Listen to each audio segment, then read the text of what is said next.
Hello and welcome back to study time only. Study time only में आपका स्वागत है और आज हम डिस्कस करने जा रहे हैं पीटी 365 विजन आईएएस की इंटरनेशनल रिलेशन हमारा चल रहा था। तो इसके अंदर हम देखते हैं फटाफट। हमने जो है पार्ट फर्स्ट जो अपना आ चुका है, जिसके अंदर हमने India China, India Bangladesh, India Nepal, India Sri Lanka, India Maldives और इंडिया म्यांमार तक हमने डिस्कस कर लिया था। ठीक है, इंडिया इन नेबरहुड में। नेक्स्ट आगे हम देखते हैं और देखते हैं कितने लेक्चर्स मतलब कितने टॉपिक्स को आज हम डिस्कस कर पाते हैं इस लेक्चर के अंदर। ठीक है, तो हम सार्क से स्टार्ट करते हैं और चलिए देखते हैं। तो ये देखिए हमारा सार्क आ चुका है यहाँ पे। सार्क के सबसे पहले आपको फुल फॉर्म पता होना चाहिए कि सार्क का फुल फॉर्म क्या है। तो सार्क का फुल फॉर्म है South Asian Association for Regional and Cooperation. ठीक है, तो क्या है South Asian Association of for Regional Cooperation. तो हम यहाँ पे बात कर रहे हैं साउथ एशियन की। तो जितने भी साउथ एशियन की कंट्रीज थे वो रीजनल रीजनल बेस में कॉपरेशन करने की यहाँ पे बात की जा रही है। तो ये चीज़ आपको यहाँ पे रखना याद रखना है। सबसे पहले इस्टेब्लिश का हुआ था, तो याद रखना है सार्क जो इस्टेब्लिश हुआ था एक ट्रीटी के द्वारा, सार्क चार्टर इन ढाका। ढाका 1985 के तहत ये साइन हुआ था। नेपाल के अंदर इसका सेक्रेटरीट है काठमांडू, नेपाल के अंदर। तो ये पॉइंट्स में आपको यहाँ पे याद रखना है। इसके ऑब्जेक्टिव्स को हम देख लेते हैं। ठीक है, ऑब्जेक्टिव्स क्या है, सिंपल सी बात है। रीजनल अगर कॉम्प्रिहेंसिव अगर कोई एक ऑर्गेनाइजेशन है, कोई इस तरीके से आयर एक रीजनल ऑर्गेनाइजेशन हम इसे कह सकते हैं सार्क। ठीक है, तो ये क्या एक तरीके का वेलफेयर को प्रमोट करेगा। ठीक है, जो साउथ एशिया के जितने भी कंट्रीज है उसको वेलफेयर को प्रमोट करेगा, वहाँ पे ट्रेड को एक्सेलरेट करेगा। ठीक है, और जो इकोनॉमिक ग्रोथ है, टेरिटोरियल इंटीग्रिटी है, इंटरेस्ट है, बेनिफिट्स आपस में, ये सारी चीज़ों को इंक्रीज करेगा और एक्सलेट करेगा। तो यही सारी चीज़ें जो है ऑब्वियस सी बात है, ये हमारा मोटिव होता है कोई भी इंटरनेशनल ऑर्गेनाइजेशन बनाने के पीछे। ठीक है, सिंपल में हम ये चीज़ देख लिए। अब हम आगे देखते हैं कि इनके इसमें जो सार्क के अंदर कितने टोटल नंबर ऑफ मेंबर्स हैं, सार्क का रिलेवेंट क्या है। अगर हम आज की हिसाब से देखें, प्रेजेंट सिनेरियो में देखें, तो सार्क क्या रिलेवेंट है या नहीं है।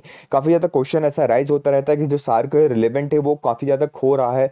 ठीक है, ठीक है, और इस तरीके से उसके ऊपर शेडो आ रहा है एक तरीके से, ऐसा कहा जाता है पाकिस्तान की वजह से। तो वो चीज़ हम यहाँ पे देखते हैं। सबसे पहले मेंबर कंट्रीज के नाम देख लेते हैं। Afghanistan, Bangladesh, Bhutan, India, Maldives, Nepal, Pakistan and Sri Lanka.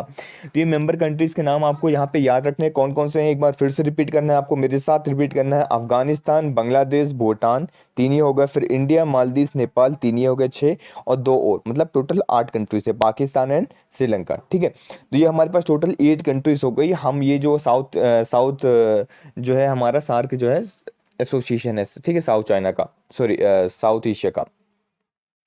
तो यहाँ पे सबमिट होता रहता है, अलग अलग मीटिंग्स होती रहती हैं। स्टेट गवर्नमेंट के जो हेड होते हैं वो आके यहाँ पे मिलते रहते हैं और एक तरीके के डिसीजन मेकिंग अथॉरिटी है, बॉडी है।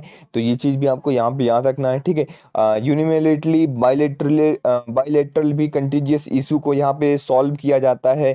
ठीक है, डेलिब्रेट किया जाता है, डिसीजन लिए जाते हैं, सभी लेवल्स के डिसीजन यहाँ पे लिए जाते हैं। ठीक है, ये चीज़ याद रखना है। इसके अंदर हमने एक फ्री ट्रेड एग्रीमेंट भी साइन किया है, जिससे हम कहते हैं south Asia Free trade agreement. तो ये चीज आपको याद रखना है, क्या नाम है इसका, South Asia Free trade agreement.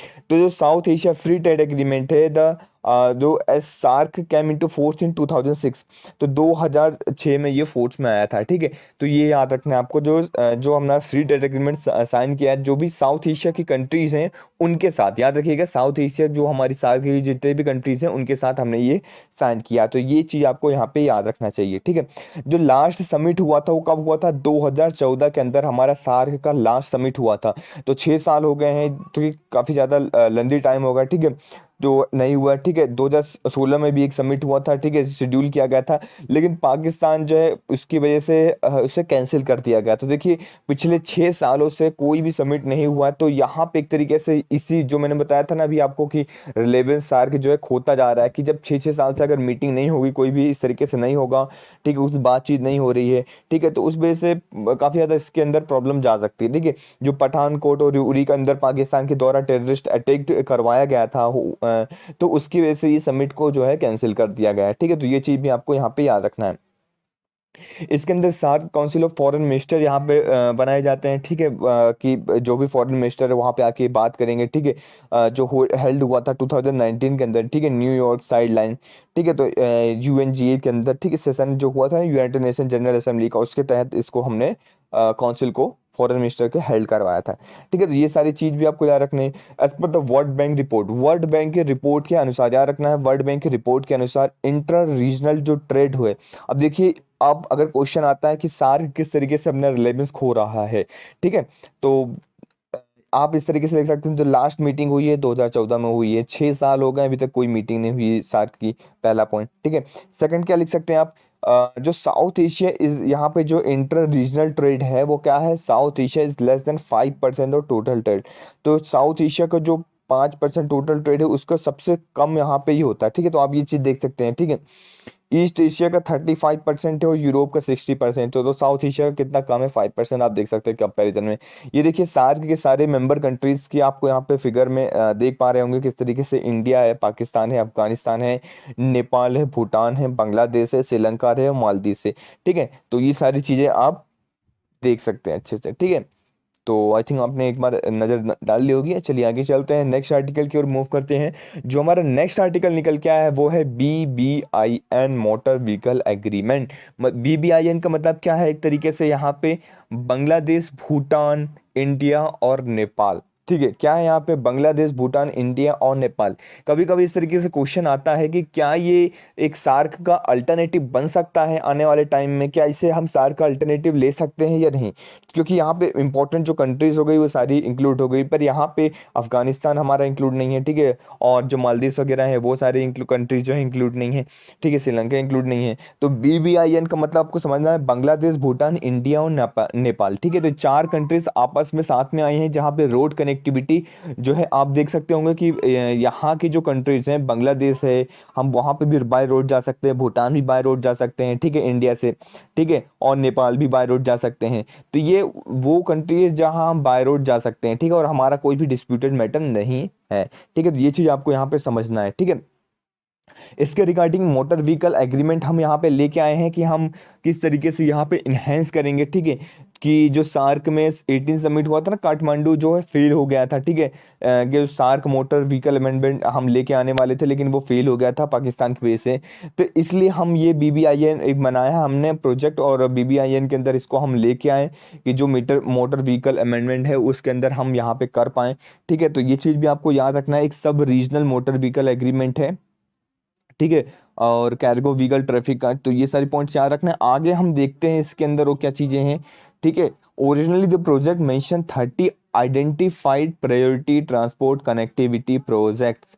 तो यहाँ पे सभी प्रकार की कनेक्टिविटी को इन्हेंस करने की बात की जा रही है कि ट्रांसपोर्ट के थ्रू हम इस तरीके से इंडिया से जो आपस की जो कंट्रीज हैं, हमारी नेबरहुड कंट्रीज हैं, उनके साथ हम अपनी कनेक्टिविटी को बढ़ाएं। जब कनेक्टिविटी अगर बहुत अच्छे से स्मूथ वे में बढ़ेगी, रोड की कनेक्टिविटी बढ़ेगी, तो क्या होगा कि हमारा जो ट्रेड वगैरह है वो चीज़ भी बढ़ेगा, ठीक है।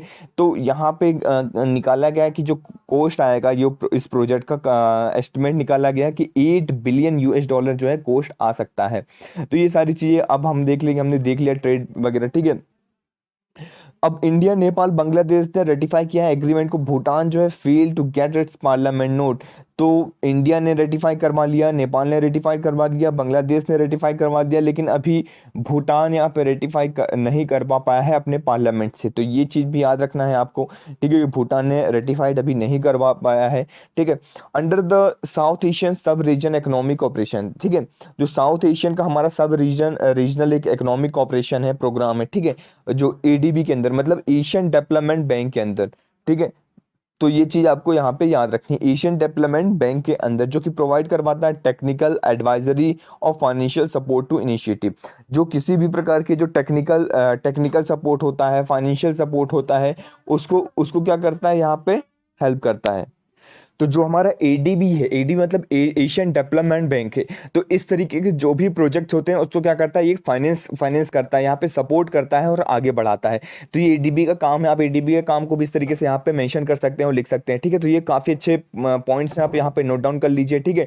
नवंबर 1 2015 के अंदर जो है cargo vehicle made first successful trial run. जो हमारा कार्गो व्हीकल है नवंबर 1 2015 के अंदर, याद रखना है आपको, कहाँ से कहाँ तक, कोलकाता से लेके अगरतला, ठीक है, by Bangladesh that reduce the distance over the 1000 kilometre. तो हमने ये पहला सक्सेसफुल ट्रायल रन किया है जिसके अंदर हमने बहुत, मतलब जो लंबा जो सफ़र था उसको रिड्यूस कर लिया गया है। कब 1000 किलोमीटर का जो सफ़र है हमने कुछ उसमें टाइम में कवर कर लिया, और 1000 किलोमीटर से एक तरीके से कम कर दिया है, ठीक है। तो ये चीज़ भी आपको समझनी है, ठीक है।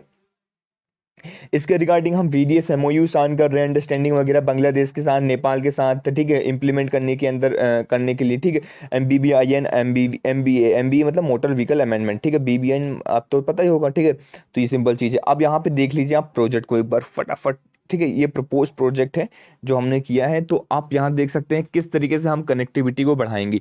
तो ये हमारा कोलकाता हो गया, इंडिया का पार्ट है, ठीक है। ये क्या है, ठीक है।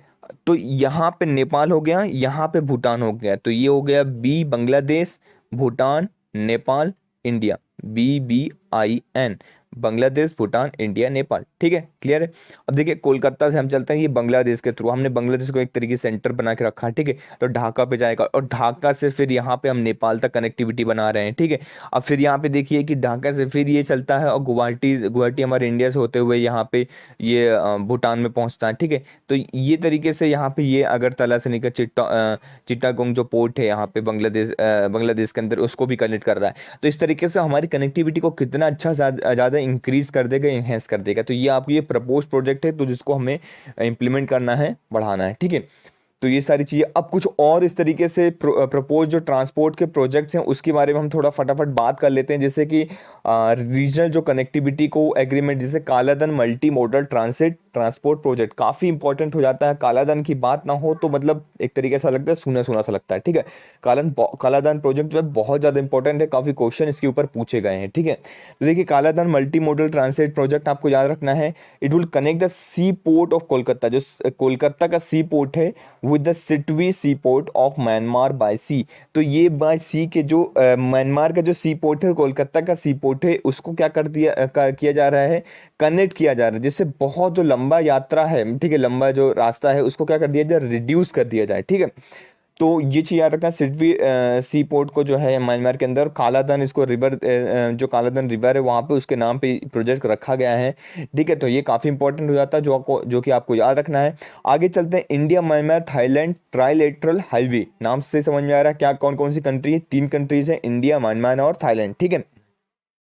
अब किस किस स्टेट से गुजर रही है, इसके अंदर जो पॉइंट्स आपको याद रखना है वो यही याद रखना है कि the highway will link the Moreh Manipur state, Manipur state से, हमारे इंडिया की मणिपुर स्टेट से आपको स्टेट पूछा जा सकता है, ठीक है, इंडिया के अंदर, ठीक है। और मंडेली सिटी म्यांमार के अंदर है, कितने किलोमीटर का है, 3200 किलोमीटर का, 3200 किलोमीटर का ये प्रोजेक्ट है, ठीक है। और माई सो डिस्ट्रिक्ट जो है थाईलैंड के अंदर, ठीक है। ये तीनों के नाम आपको यहाँ पे देखिए, इंडिया का तो मेनली आपको याद ही रखना है, भले ही आप ये 2 याद रखिए ना रखिए, ठीक है। तो ये चीज़ आपको याद रखना है। कंट्रीज के नेम याद रखना है कि किस किस कंट्री का ये ट्राइलेटरल हाईवे है, ठीक है, आप कहीं पे भी मेंशन कर सकते हैं, ठीक है। आगे चलते हैं, नेक्स्ट जो हमारा है Indo Bangladesh inland water transit and trade protocol. India और बांग्लादेश के बीच में इनलैंड वाटर ट्रांजिट हम यहाँ पे बनाने की बात कर रहे हैं, ठीक है। इस प्रोटोकॉल के अंदर क्या होगा, investing in the creating infrastructure, port, road और रेल, तीनों चीज को इंक्लूड कर रहे हैं। पोर्ट पानी से, रोड, ठीक है, रोड से, और रेल मतलब रेल भी, ठीक है।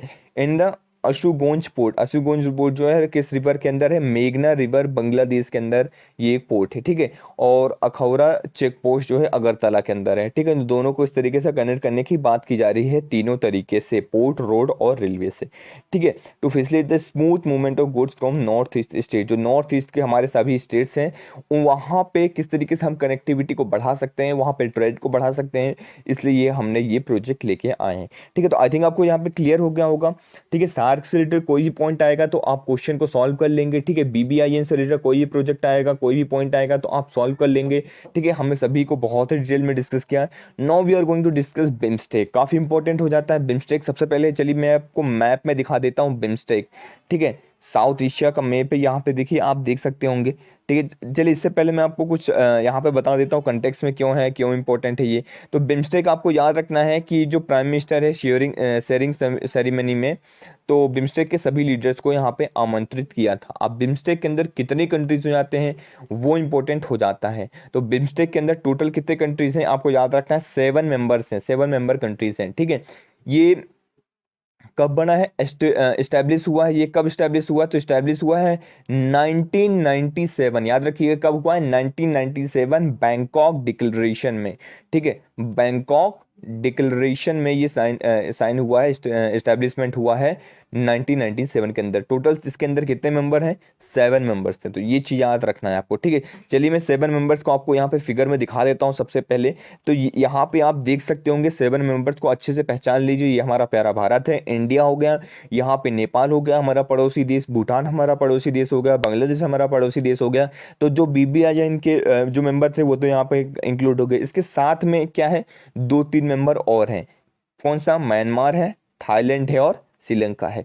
आप इसे क्या कह सकते हैं? Alternate to SAARC. देखिए सार्क हमारा अच्छे से काम नहीं कर रहा है, तो वहां पे अगर आप वे फॉरवर्ड में लिखना चाहें तो आप इसको मेंशन कर सकते हैं। हाँ, थोड़ा सा यहाँ पे प्रॉब्लम आता है कि जो हमारा अफगानिस्तान है वो छूट जाता है बस, ठीक है, वहां से कनेक्टिविटी नहीं हो पाती, वो छूट जाता है। बाकी सभी कंट्रीज हमारे यहाँ पे इंक्लूड हो रहे हैं। तो ये सारे पॉइंट्स भी आपको यहाँ पे याद रखना है, ठीक है, एक हॉलिस्टिक वे में। तो सारे मेंबर्स के नाम आप याद रख लीजिएगा, ठीक है। इसका फुल फॉर्म, बिम्स्टेक का फुल फॉर्म क्या होता है? देखिए बिम्स्टेक का फुल फॉर्म एक तरीके से याद रखिए, Bay of Bengal initiative for multi sectoral technical and economic cooperation.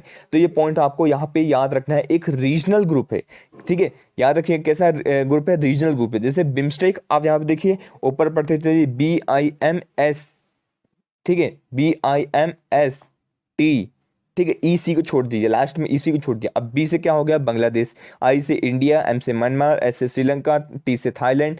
तो यहाँ तक यार जो भूटान और नेपाल 2 और ऐड कर लीजिएगा, ठीक है। देखिए ऐसा मतलब इसका फुल फॉर्म नहीं है कि आप, फुल फॉर्म तो मैंने बता ही दिया अलग से है, ठीक है। तो ये चीज़ भी आपको यहाँ पे पता होनी चाहिए, किस तरीके से आप रिलेट करके चीज़ों को याद रख सकते हैं, ठीक है। तो फाउंडिंग मेंबर्स थे कौन कौन से थे? बांग्लादेश, इंडिया, श्रीलंका और थाईलैंड इसके फाउंडिंग मेंबर थे। जब ये बना था 1997 में, तब एक साथ आके ये सभी मेंबर जो है इसको फाउंड किए थे। इसका जो सेक्रेटेरिएट कहाँ पे? ढाका के अंदर है, तो ये भी याद रखना है, ठीक है। तो ये बहुत इंपॉर्टेंट हो जाता है। जो इंडिया जो है इनवाइट करता है बिम्स्टेक के लीडर्स, ठीक है, बिम्स्टेक के लीडर्स को सभी को इनवाइट करता है। ब्रिक्स आउटरीच समिट जो गोवा के अंदर 2016 में हो, तो वहाँ पे इनवाइट किया। तो काफ़ी इंपॉर्टेंट पार्ट से आप इसको भी कहीं ना कहीं मेंशन कर सकते हैं, ठीक है। कुछ और रिलेटेड न्यूज़ को हम देख लेते हैं, जैसे बिम्स्टेक DMEX 2020। अब क्या है ये DMEX? बहुत ही इंपॉर्टेंट हो जाता है। देखिए डिजास्टर मैनेजमेंट से रिलेटेड है, क्योंकि हमारी जो कंट्रीज है हम साथ में ही है, ठीक है, पड़ोसी देश है। अगर हम साथ में डिजास्टर मैनेजमेंट को कंट्रोल करेंगे तो हम बहुत अच्छे से कंट्रोल कर पाएंगे, ठीक है। क्योंकि ऑब्वियस बात है, डिजास्टर जो एक ऐसी चीज़ है जो किसी पर्टिकुलर कंट्री पे नहीं रुकता है, वो तो अगर आएगा तो 2-3 कंट्रियों के साथ में लेके आता है, तो सबको नुकसान कहीं ना कहीं होता है, ठीक है। अब यहाँ पे देख सकते हैं कि second BIMSTEC disaster management exercise जो है हुई है, तो काफ़ी इंपॉर्टेंट हो जाता है जब कोई ऑर्गेनाइजेशन के थ्रू कोई भी इस तरीके से एक्सरसाइज हो जाती है, और मेनली रिलेटेड टू जो डिजास्टर, वो भी काफ़ी ज़्यादा इंपॉर्टेंट हो जाती है जब वो डिजास्टर से रिलेटेड होती है, ठीक है। तो 2020 का ये हेल्ड हुआ है, 3 डेज एक्सरसाइज है, ठीक है। तो ये चीज़ भी आपको यहाँ पे याद रखना है, ठीक है। इसके अंदर कौन कौन सी एक्सरसाइज होती है, क्या होता है, ठीक है। तो ये सारी चीज़ें डिजास्टर रिलेटेड प्रोटेक्शन, ये सारी चीज़ें हमने बात किया कि प्री डिजास्टर हम क्या से लेंगे, पोस्ट डिजास्टर क्या कंजर्वेशन हमें प्लान लेंगे, क्या स्टेप्स लेंगे, ये सारी चीज़ें इसके अंदर डिस्कस की जा रही है। इसको जो अटेंड किया था 5 आउट ऑफ 7 मेंबर, ठीक है, 7 में से टोटल कितने 5 मेंबर्स ने इसको अटेंड किया था, ठीक है। तो ये पॉइंट्स याद रखना है, कौन कौन से मेंबर्स होते थे? बांग्लादेश, इंडिया, म्यांमार, श्रीलंका, नेपाल, ठीक है। कहाँ पे हुआ था? पूरी उड़ीसा के अंदर, ठीक है। तो ये पॉइंट्स भी याद रखना है। थाईलैंड, भूटान यहाँ पे पार्टिसिपेट नहीं कर पाया है, तो ये पॉइंट्स भी आप याद रख सकते हैं। 2000 रिसेंटली न्यूज़ में रहा, इसलिए कभी कभी क्वेश्चन इस तरीके से अराइज हो जाता है, किस मेंबर ने अटेंड नहीं किया है, तो थाईलैंड और भूटान ने अटेंड नहीं किया है, ठीक है। तो ये सारी पॉइंट्स आपको याद रखना है। NDRF जो हमारा होता है, नेशनल डिजास्टर रिस्पॉन्स फंड जो है, होस्ट किया है इसको बिम्स्टेक DMEX 2020 को। तो ये पॉइंट्स भी याद रखना है आपको, ठीक है। चलिए आगे चलते हैं। यहाँ पे साउथ एशिया का मैप देख लेते हैं फटाफट हम। देखिए साउथ एशिया के अंदर ये सभी यहाँ पे आपको दिया गया है। ये देखिए अफगानिस्तान है, चाइना है, ठीक है। ये Afghanistan, Pakistan, China, India, Nepal, Bhutan, Myanmar, Bangladesh, Sri Lanka, ठीक है, सारे दिए हो, तो एक बार आप नज़र मार लीजिएगा, ठीक है। आगे चलते हैं, यहाँ पे लोकेशन और कुछ पोर्ट्स देख लेते हैं, ठीक है, फटाफट। बहुत ज़्यादा इंपॉर्टेंट है, आप याद रख सकते हैं, ठीक है, चाहे तो याद रख सकते हैं, मतलब रट्टा मार लीजिए, फिर तो कोई दूसरा ऑप्शन तो है नहीं कि इसके ऊपर बिल्कुल आपको समझना इसके अंदर, ठीक है। तो पहला क्या है? चट्टोग्राम पार्ट है, सॉरी पोर्ट है, बांग्लादेश के अंदर चट्टोग्राम पोर्ट, ठीक है। जो कि क्या करता है इसके बारे में थोड़ा देख लेते हैं। India Bangladesh agree to use a port for the movement of goods from India. तो जो भी गुड्स इंडिया से जाता है तो इस पोर्ट के थ्रू जाएगा। इंडिया और बांग्लादेश ने यहाँ पे एग्रीमेंट किया है, ठीक है। देन हम बात करते हैं मोंगला पोर्ट, जो कि बांग्लादेश का, अगेन बांग्लादेश के अंदर है, ठीक है। थर्ड पोर्ट फेनी रिवर के अंदर जो है, बांग्लादेश के अंदर ही है, ठीक है। तो ये 3 पोर्ट हो जाते हैं, ठीक है, तो इसको याद रखना है, ठीक है। India Bangladesh agree to use the port of the movement of goods and service, तो इंडिया वही हो गया। विड्रॉल ऑफ द वाटर, ठीक है। अब फैनी रिवर के अंदर देखिए, दो में तो कि गुड्स एंड सर्विस एक जगह से दूसरी जगह जा सकता है। फैनी रिवर के थ्रू क्या क्या होगा, यहाँ पे जो छोटी छोटी लोकेशन जो है जो इंपॉर्टेंट हो जाती है, ठीक है। यहाँ पे हम क्या बात कर रहे हैं, जो लोकेशन है ये काफी इंपॉर्टेंट है, इस लोकेशन के ऊपर क्वेश्चन पूछा जा सकता है, ठीक है। तो फैनी रिवर से बांग्लादेश एग्री किया है कि वो जो भी ड्रिंकिंग वाटर है वो त्रिपुरा को दे देगा, मतलब इंडिया में देगा, ठीक है, सप्लाई करेगा। तो ये पॉइंट्स भी याद रखना है आपको, ठीक है। पेट्रापोल वेस्ट बंगाल, पेट्रापोल कहाँ है, वेस्ट बंगाल के अंदर है, ठीक है। तो यहाँ पे क्या किया जा रहा है, बांग्लादेश बॉर्डर के अक्रॉस क्या किया जाएगा, आईसीपी बनाया जाएगा। आईसीपी मतलब integrated check post. Previous lecture में आईसीपी के बारे में बहुत ही डिटेल में डिस्कस किया है। अगर आपने नहीं देखा है तो जरूर इस लेक्चर को देखिए, ऊपर लिंक आ रही होगी, आप लिंक में क्लिक कर लीजिएगा, ठीक है। तो आप वहां से देख सकते हैं, ठीक है। नेक्स्ट हम बात करते हैं जोगबानी बिहार, ठीक है। जोगबानी बिहार क्या है, जोगबानी कहाँ है, बिहार के अंदर। ICP across India Nepal border, तो इंडिया नेपाल बॉर्डर के अंदर यहाँ पे आईसीपी क्रिएट किया जाएगा, ठीक है। तो ये चीज भी आपको यहाँ पे याद रखनी है, ठीक है। तो ये भी काफी ज्यादा इंपॉर्टेंट हो जाता है। नेक्स्ट हम बात करते हैं मोरे, मणिपुर के अंदर है, ठीक है। आईसीपी यहाँ पे भी म्यांमार बॉर्डर के अक्रॉस जो है यहाँ पे आईसीपी क्रिएट किए, तो 3 आईसीपी आपको याद रखना काफी इंपॉर्टेंट हो जाता है, ठीक है। वाघा वाघा जो है, वाघा बॉर्डर आपने काफी नाम सुना होगा, पंजाब के पास है, ठीक है। जो कि इंडिया पाकिस्तान का बॉर्डर वहां से लगता है, तो काफी इंपॉर्टेंट हो जाता है, ठीक है। मोतीहारी अमलेखगंज, ठीक है, बिहार से लेकर नेपाल तक की ऑयल पाइपलाइन है। एक तरीके से हम जो भी हमने एक तरीके से पढ़ा है ना पूरा, अभी हमारा इंडिया और नाइबरहुड, तो उसका एक क्रक्स दे रहा हूँ, सभी लोकेशन को यहाँ पे बता रहा हूँ कि जो जो इंपॉर्टेंट लोकेशन है वो सारी लोकेशन इसके अंदर आ जाती हैं, ठीक है।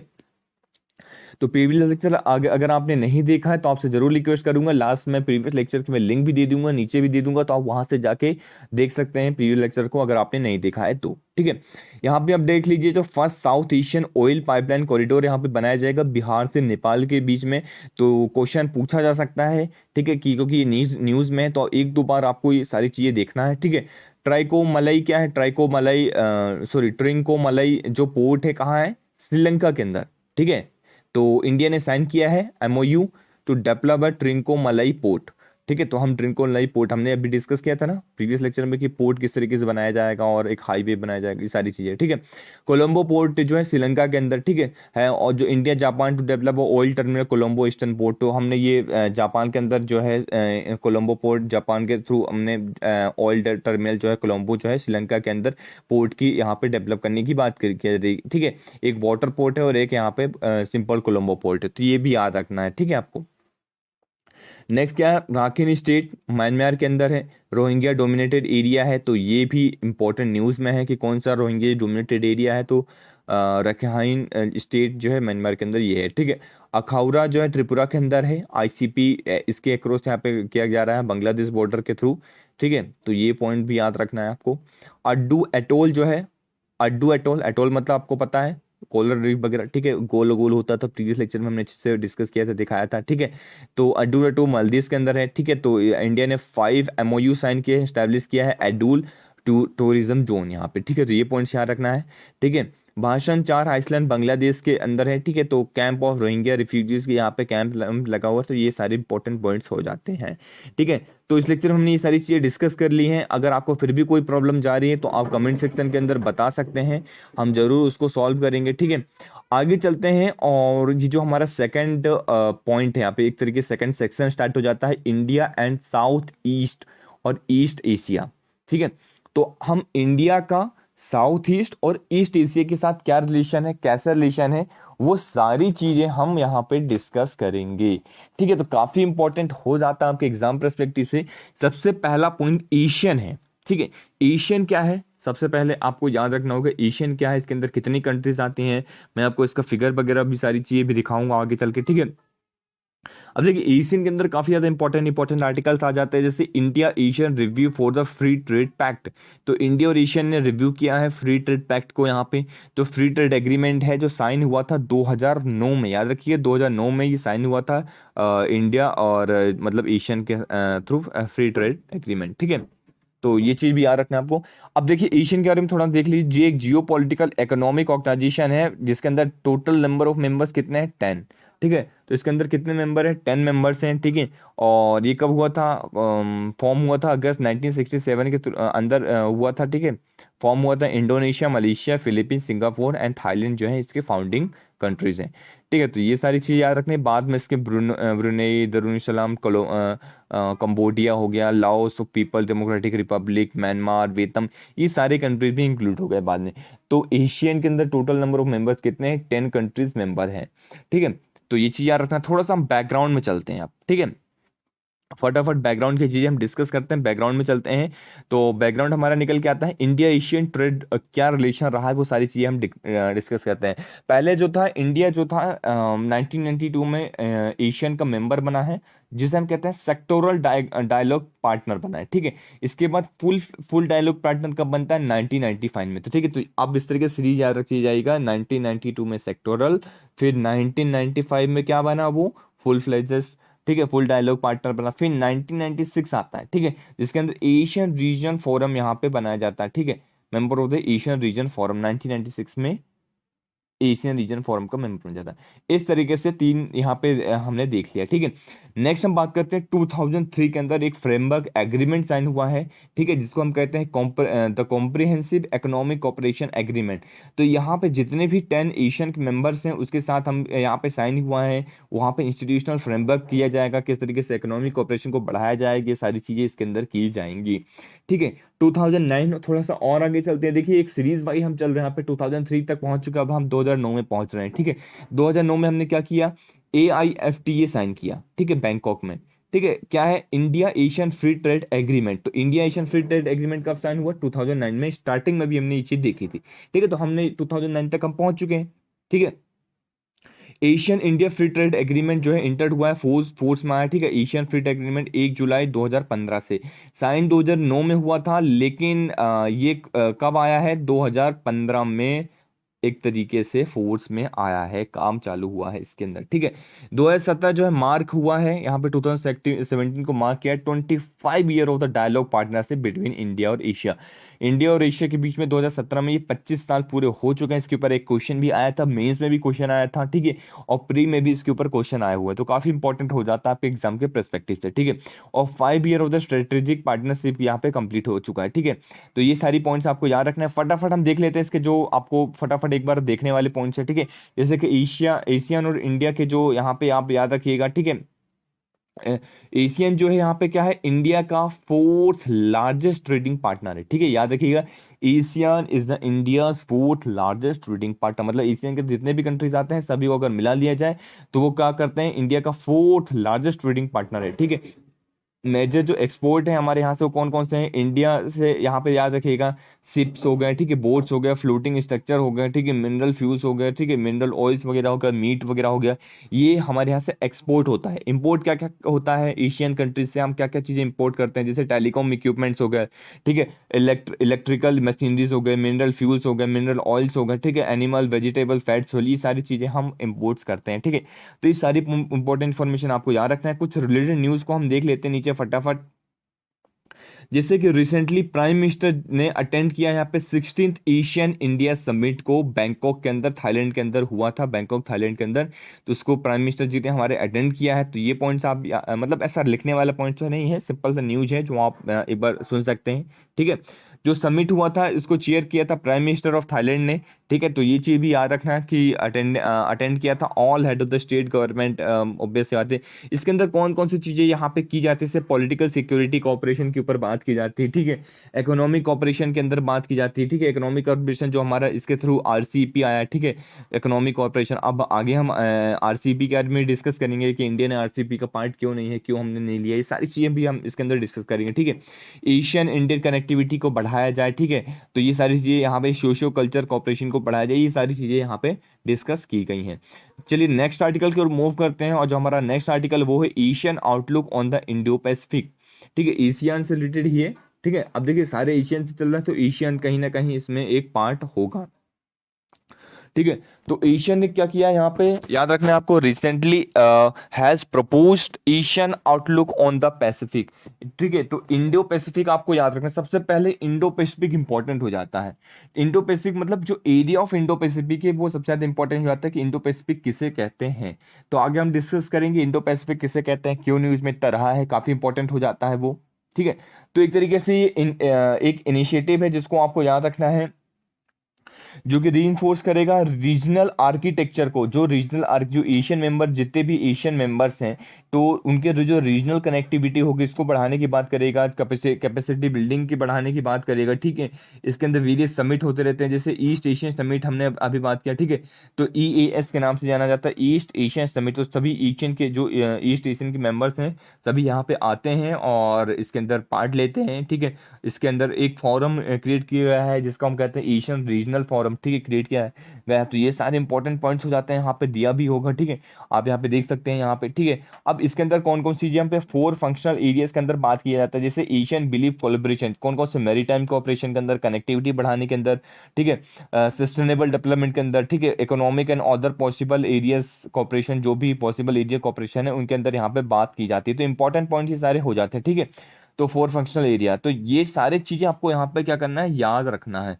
देखिए इस सिंपल सी चीजें, कोई भी इस तरीके से ऑर्गेनाइजेशन बनता है तो डायरेक्टली किस चीज के ऊपर बनता है कि हम इकोनॉमिक कोऑपरेशन को बढ़ाएं, ट्रेड को बढ़ाएं, कनेक्टिविटी को बढ़ाएं। यही सारी चीजें तो हम हर एक ऑर्गेनाइजेशन के अंदर करते हैं। ठीक है, हमारा जो मेन फोकस एरिया होता है यही सारी चीजें तो होता है। सिक्योरिटी हो गया, ठीक है, टेररिज्म को घटाना हो गया, कनेक्टिविटी को बढ़ाना हो गया, सस्टेनेबल डेवलपमेंट करना हो गया। ठीक है, तो यही सारी चीजें हम उसके अंदर बात करते हैं। ठीक है, now we are going to discuss Indo Pacific region. जैसे कि हमने बताया था इंडो पैसिफिक रीजन क्या होता है, तो आपको याद रखना है Indo Pacific is a Jio political term that has gain transaction in the recent year. ठीक है, तो कुछ अभी रिसेंट टाइम में इंडो पैसिफिक जो वर्ड है काफी ज्यादा न्यूज में आ चुका है। ठीक है, इंडो पैसिफिक इसका नाम काफी ज्यादा हर एक समिट में इसको बोला जाता है, इसलिए इंपॉर्टेंट हो जाता है। यूएस ने यहाँ पे फिर से रिनेम किया है, जो पहले से कहता था वो पैसिफिक कमांड टू यूएस। ठीक है, अब इसे क्या कहने लग गया है, इंडो पैसिफिक कमांड इन 2018। तो 18 में 2018 में क्या करने लग गया वो, इंडो पैसिफिक कमांड। ठीक है, तो ये इसको आप याद रखिए, इंडिया का नाम अगर कहीं पे जुड़ रहा है तो इंपॉर्टेंट हो जाता है। ठीक है, अगर यूएसए जैसी कंट्री जो भी अभी टॉप में हर एक चीज में चल रही है तो वो क्या कर रही है, अगर इंडिया से संबोधित कर रही है तो ये इंपॉर्टेंट हो जाता है। ठीक है, इंडो पैसिफिक आपको याद रखना है, जो मेंशन किया था सबसे पहले प्राइम मिनिस्टर जी ने हमारे स्पीच में डिलीवर किया था, जो संग्रीला डायलॉग हुआ था सिंगापुर 2018 के अंदर, वहां पे इसको मेंशन किया था। ठीक है, अब संग्रीला डायलॉग क्या है आपको थोड़ा सा पता होना चाहिए कि जो कि ऑर्गेनाइज करता है IISS के थ्रू। ठीक है, international institute for strategic studies. ठीक है, जो भी स्ट्रेटेजिक स्टडीज रहती हैं, ठीक है, प्रीमियर डिफेंस समिट वगैरह, ये सारी चीजें देखता है, चैलेंजेस को, और वहां पे डील करता है। ठीक है, इंडिया यहाँ पे इंटरप्रेट करता है geographical reach of Indo Pacific. ठीक है, इंडिया ने इंटरप्रेट क्या किया है यहाँ पे, geographical reach to Indo Pacific from eastern coast of Africa to western coast of north and south America. तो ये सारे पॉइंट्स आपको याद रखने हैं। ठीक है, जो कि कवर करते हैं इंडो एंड पैसिफिक ओशन को। ठीक है, तो ये सारी पॉइंट्स आप याद रख सकते हैं कि जो हमने अभी बताया ना कि इंडो, अगर मैं बात कर रहा हूँ कि इंडो पैसिफिक रीजन कौन सा है, तो कहाँ से कहाँ तक है, ईस्टर्न कोस्ट ऑफ अफ्रीका से। ठीक है, अफ्रीका के ईस्टर्न कोस्ट से लेकर western coast of north and south America, जो नॉर्थ और साउथ अमेरिका उसके वेस्टर्न कोस्ट तक जो हमारा रीजन है, इसको इंडिया कह रहा है वो क्या है, इंडो पैसिफिक रीजन है। ठीक है, और अलग अलग कंट्री जैसे जापान, यूएसए, इनके अलग अलग इंटरप्रिटेशन है, तो उस पर जाने की जरूरत ऐसा नहीं है, बस जो इंडिया ने बोला है उसको आप को याद रखना है। ठीक है, अब हम देख लेते हैं India's initiative in the Indo Pacific reason. India का क्या क्या इनिशिएटिव रहा है इंडो पैसिफिक रीजन के अंदर, तो वो सारी चीजें हम डिस्कस कर लेते हैं। थोड़ा सा इंपॉर्टेंट हो जाता है कि इंडिया इनिशिएटिव। ठीक है, तो आप ये चीज रट लीजिए, बिल्कुल फटाफट इसको याद कर लीजिए। ठीक है, जैसे मिनिस्ट्री ऑफ एक्सटर्नल अफेयर्स ने स्टैब्लिश किया एक new division for the Indo Pacific in April 2019। देखिए काफी ज्यादा ताजी न्यूज है, बिल्कुल बिल्कुल गर्म गर्म न्यूज है, इस तरीके से आप ऐसा कह सकते हैं कि बिल्कुल आईआर के अंदर कुछ भी इस तरीके से अगर कोई चीज इंडिया के द्वारा किया जा रहा है बिल्कुल न्यूज में, तो 101% श्योर है कि वो क्वेश्चन में पूछा जाएगा। ठीक है, तो अप्रैल 2019 के अंदर जो है यहाँ पे एक नया जो है मिनिस्ट्री ऑफ एक्सटर्नल अफेयर्स के द्वारा स्टैब्लिश किया गया है, क्या, new division for the Indo Pacific. याद रखना है, new division for the Indo Pacific reason के लिए हमने न्यू डिवीजन जो है यहाँ पर क्रिएट किया है।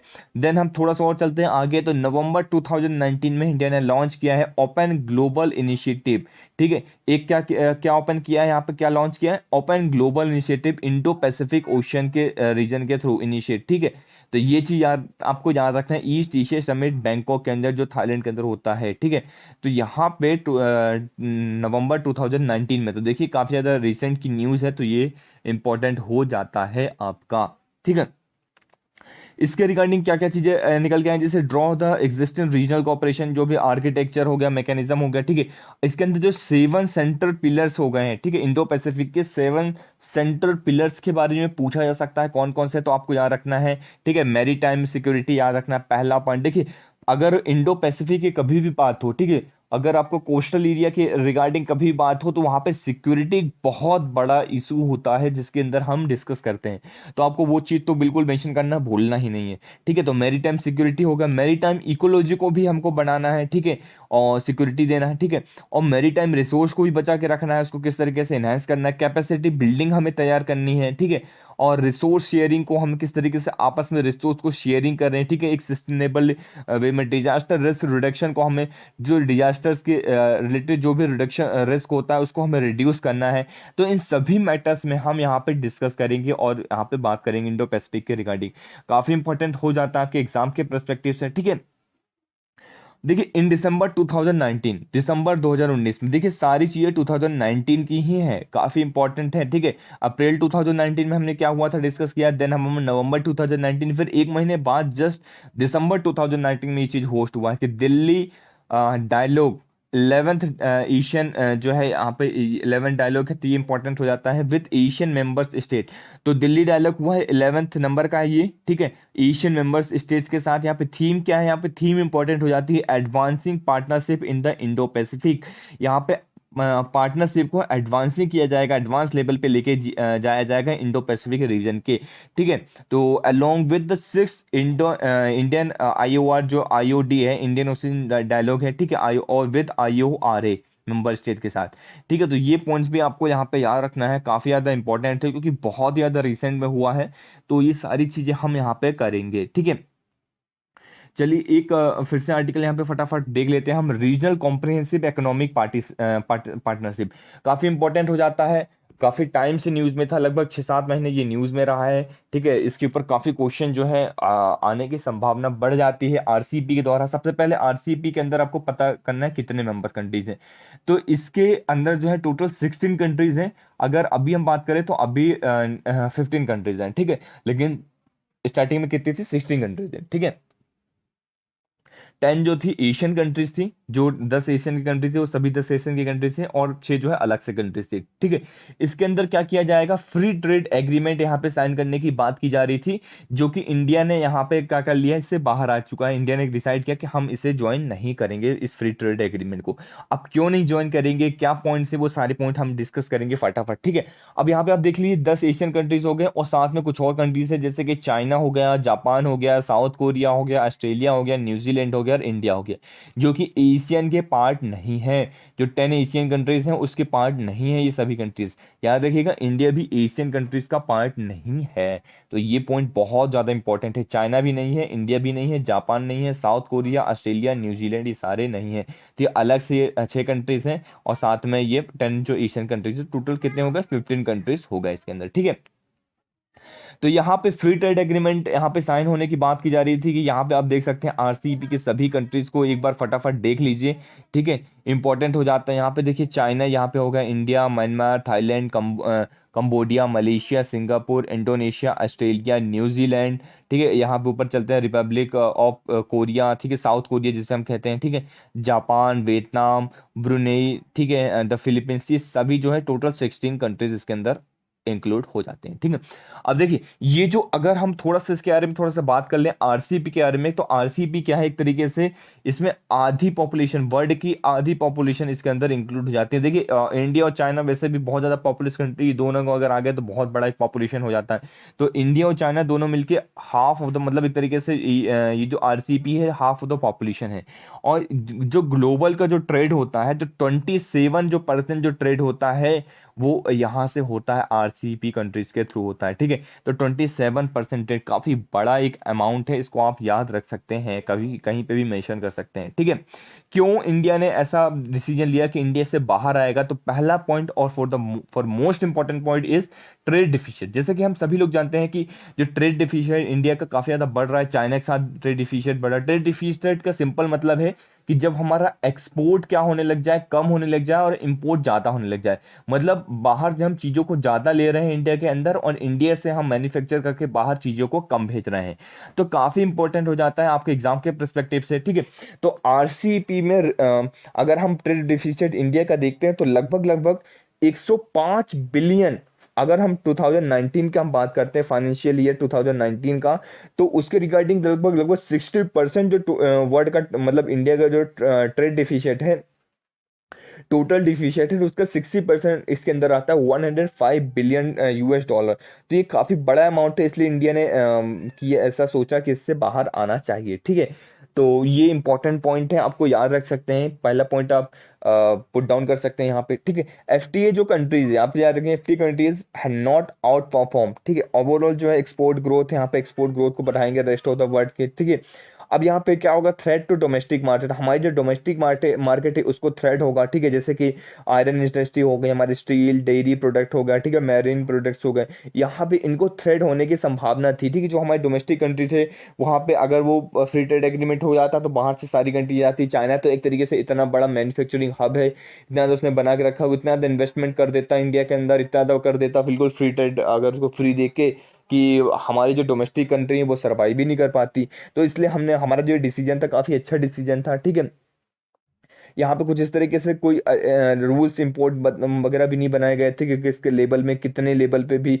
इंपोर्ट एक्सपोर्ट किया जाएगा। तो ये सारे लैक ऑफ यहाँ पे दिखा रहा था कि lack of compliance with the rules वगैरह थे, जो इंडिया कह रहा था कि नहीं, हमें कुछ तो रियायत चाहिए, कुछ तो इस तरीके से चाहिए कि आप कुछ तो इस तरीके से रूल्स बनाइए कि आप, ऐसा तो है नहीं कि बिल्कुल अंधाधुंध यहाँ पे इंपोर्ट होगा एक्सपोर्ट होगा। ठीक है, तो उसके ऊपर आप थोड़ा सा तो बैरियर लगाइए, तो वो चीज़ नहीं हुआ, इसलिए इंडिया ने बाहर आने का फैसला ले लिया। ठीक है, चाइना के साथ जो कंपटीशन है वो काफ़ी ज़्यादा यहाँ पे बढ़ जाता है। ठीक है, कि जो इंडिया चाइना के जो मैन्युफैक्चरिंग इंडस्ट्री काफ़ी ज़्यादा बड़ा है, अभी हमने डिस्कस किया ये सारी चीज़ें। ठीक है, स्ट्रिक्ट आईपीआर पॉलिसी थी कि जो इंडिया जो है आर्ग्यू करता है, यहाँ पे इंडिया ने आर्ग्यू किया कि टेकन आउट दिस एग्रीमेंट की, आज जो इस बहुत ज़्यादा आईपीआर स्ट्रिक्ट पॉलिसी बताई गई इंटेलेक्चुअल प्रॉपर्टी राइट्स का। ठीक है, तो ये सारे पॉइंट्स आप यहाँ पे मेंशन कर सकते हैं। ठीक है, अब देखिए रूल्स ऑफ ओरिजिन हम देख लेते हैं फटाफट। They are the criteria needed to determine the national source of a product. जो नेशनल सोर्स है प्रोडक्ट का वो यहाँ पे डिटरमाइन होता है, ये आप मेंशन कर सकते हैं। ठीक है, दे आर इंपॉर्टेंट डराइव, जैसे the fact that the duties restriction several cases depend upon the source of import. जो इम्पोर्ट्स वगैरह सोर्स है वहाँ पे डिपेंड करता है ये सारी चीज़। तो ये काफ़ी ज़्यादा रूल्स है जो बनाए चाहिए तो ऊपर नहीं किए गए हैं, तो इसको आप एक बार देख लीजिएगा। ठीक है, ऐसा कुछ खास नहीं है। पर आरसीईपी से इंडिया क्यों बाहर आया है, पॉइंट्स याद होने चाहिए। आरसीईपी के इंपॉर्टेंट हो जाता है ऑर्गेनाइजेशन, कितने मेंबर कंट्रीज है, पहले कितने थे, अभी कितने हैं, कब स्टैब्लिश हुआ था, क्या क्या चीज़ें इसके अंदर हैं, क्या हुआ था, इंडिया क्यों बाहर आया। ठीक है, कितने परसेंट जीडीपी वो करता है, कितना परसेंट ट्रेड करता है, कितने परसेंट पॉपुलेशन है, जो जो हमने फैक्चुअल इन्फॉर्मेशन डिस्कस की है आप लोग याद कर लीजिएगा। ठीक है, आगे चलते हैं। नेक्स्ट हमारा है east Asia summit conference on maritime security cooperation. ठीक है, तो ये एक तरीके से फोर्थ है। ठीक है, ये आज के लिए हमारा लास्ट आर्टिकल है। ठीक है, तो इसको आप फटाफट देख लीजिए। यहाँ पे ये एक तरीके से क्या है, फोर्थ कॉन्फ्रेंस है। ठीक है, ईस्ट एशिया का, तो जो कि चेन्नई के अंदर हुआ है। ठीक है, मेरीटाइम सिक्योरिटी को हमारे बनाने के लिए एक ऑपरेशन किया है, ईस्ट एशिया समिट हुआ है, जो कि फोर्थ नंबर पे है। इसके पहले 3 हो चुके हैं, जो 3 हुए इसके नाम आपको याद होने चाहिए। ठीक है, फोर्थ जो हुआ सीरीज में, और जो पहला हुआ था यहाँ पे जो न्यू दिल्ली के अंदर हुआ था 2015 में, सेकंड जो गोवा 2016 के अंदर हुआ था, देन भुवनेश्वर के अंदर 2018 के अंदर हुआ था। ठीक है, तो 2015, 16 और फिर 18, और अभी रिसेंटली हुआ चेन्नई के अंदर 2019 में। ठीक है, तो ये सारे पॉइंट्स आपको यहाँ पे याद रखना है। ठीक है, आगे चलते हैं, इसके अंदर कुछ और पॉइंट्स को डिस्कस करते हैं। जैसे कि हमने देखा कि जो ऑर्गेनाइज होता है मिनिस्ट्री ऑफ एक्सटर्नल अफेयर्स के द्वारा यहाँ पे, और कुछ जो गवर्नमेंट है ऑस्ट्रेलिया और इंडोनेशिया की जो गवर्नमेंट है यहाँ पे साथ में आती है, और हम यहाँ पे इकोनॉमिक जो है एक्सटर्नल सेक्टर का हम बात करते हैं, ठीक है, सिक्योरिटी की बात करते हैं, मेरीटाइम सिक्योरिटी को, ठीक है। तो ये सारी इंपॉर्टेंट हो जाता है कि जो कि क्योंकि हमारा यहाँ पे प्लेटफॉर्म है ना एक तरीके से कि प्रोवाइड करते फ्री और ओपन डायलॉग है एक तरीके से ईएस पार्टनर के साथ, जो ईस्ट एशिया समिट के जो पार्टनर्स हैं उनके साथ एक तरीके से ओपन है। आप मेरीटाइम सिक्योरिटी में आइए और यहाँ पे आप ओपन है कि आप कोई भी आके यहाँ पे बात कर सकता है, ठीक है, ईएस के साथ, ईएस के जो हमारे ईस्ट एशिया समिट के जो भी मेंबर्स हैं, ठीक है। तो ये इस तरीके से जो किस तरीके से हम प्रॉब्लम्स को टैकल करेंगे आगे लेके चलेंगे, तो वो सारी इंपॉर्टेंट इन्फॉर्मेशन इसके अंदर दी गई है, ठीक है। अब ईस्ट एशिया समिट की हम बात करते हैं, एक लीडर लेड फोरम एक तरीके से यहाँ पे, ठीक है, जो कि मीट होता है discuss the full range political security and economic challenges, ठीक है। तो जो भी इसके अंदर पॉलिटिकल सिक्योरिटी हो गया, इकोनॉमिक चैलेंजेस हो गया फेस करते हैं, वो सारी चीजें इसके अंदर डिस्कस की जाती हैं। सबसे पहले ईएस के अंदर कितने मेंबर्स हैं, तो टोटल 18 मेंबर्स हैं। सभी 18 मेंबर्स के नाम आई थिंक आपको याद होना चाहिए क्योंकि काफी इंपॉर्टेंट हो जाता है। तो आप यहाँ पे लिख लीजिए 10 जो है एशियन की कंट्रीज हैं, जैसे एशियन की कंट्रीज को तो याद होना चाहिए क्योंकि हर एक जगह एशियन का नाम आ रहा है तो इसलिए इंपॉर्टेंट हो जाता है, ठीक है। Brunei, Cambodia, Indonesia, Laos, Malaysia, Myanmar, Philippines, Singapore, Thailand, Vietnam, ये 10 तो आपको याद होना चाहिए। लिख लीजिए एक बार, रट लीजिए, एक बार याद कर लीजिए, हमेशा के लिए याद हो जाएगा, ठीक है। और along with the Australia, China, India, Japan, New Zealand, Republic of Korea and US and Russia, ठीक है। तो ये टोटल 18 कंट्रीज हो जाएगी, 18 कंट्रीज हो गई ईएएस की, ठीक है। तो ये जो है रीजनल कोऑपरेशन में काम करती हैं मेरीटाइम सिक्योरिटी के अंदर, कि जो भी हमारी मेरीटाइम सिक्योरिटी है यहाँ पे सिक्योरिटी जो है थ्रेड ना हो वहाँ पे, तो ये सारी चीज़ इसके अंदर डायलॉग्स जो है किए जाते हैं, ठीक है। जो है रिप्रेजेंट करता है 54% ऑफ द वर्ल्ड का पॉपुलेशन, जो वर्ल्ड के जो पॉपुलेशन है उसका 54% यहाँ पे रिप्रेजेंट करता है, और 58% of the global GDP, GDP का जो है ग्लोबल जीडीपी का 58% रिप्रेजेंट करता है। तो काफ़ी ज़्यादा इंपॉर्टेंट हो जाता है, ठीक है, एग्जाम के परस्पेक्टिव से कभी भी इस तरीके से चीज़ें जो हम बताते हैं ना, इसको आप कहीं पे भी मेंशन कर सकते हैं, ठीक है। अब देखिए यहाँ पे अगर हम बात कर लें और थोड़ा सा इनॉग्रल, ये जो है हुआ है था काउनुल लंपुर 14 दिसंबर 2015 2005 के अंदर, ठीक है। जो इंडिया जो है पार्ट ऑफ दिस रहा है इंसेप्शन 2005 से इसका पार्ट रहा है, ठीक है। तो ये सारी चीज़ें 14 ये जो है हेल्ड हुआ है बैंकॉक के अंदर, थाईलैंड के अंदर, नवंबर 2019 के अंदर रिसेंटली जो अभी हुआ है। तो ये सारी चीज़ हम डिस्कस करी। कैसा रहा लेक्चर आपको कमेंट सेक्शन के अंदर बताना है, और अगर कोई भी चीज़ आपको पसंद नहीं आई है या समझ में नहीं आई है तो आपको कमेंट सेक्शन के अंदर लिख सकते हैं आप। नेक्स्ट लेक्चर में हम डिस्कस करेंगे इंडिया और साउथ कोरिया से आगे जो भी होगा सारे पॉइंट्स को हम डिस्कस करते हुए, और फटाफट कोशिश करेंगे कि आईआर का जो है ये टॉपिक को हम फटाफट कवर कर ले, कंप्लीट कर ले। देखिए जैसे भी अगर आप जैसे लेक्चर को देखते हैं तो फटाफट रोज का रोज जो चीज़ें बताई जाती है उसको आप याद कर लीजिए, और फटाफट लेक्चर को शेयर कर दीजिए, हर जगह फैला दीजिए, लाइक कर दीजिए, कमेंट करिए, फटाफट सब्सक्राइब कर लीजिए अगर चैनल में आप नए हैं। और मैंने लिंक दी है यहाँ पे, आपके लिंक आ रही होगी तो वहाँ से आप चीज़ों को जा सकते हैं, लेक्चर में एक बार विजिट कर लीजिए जरूर। So thank you very much for the discussion.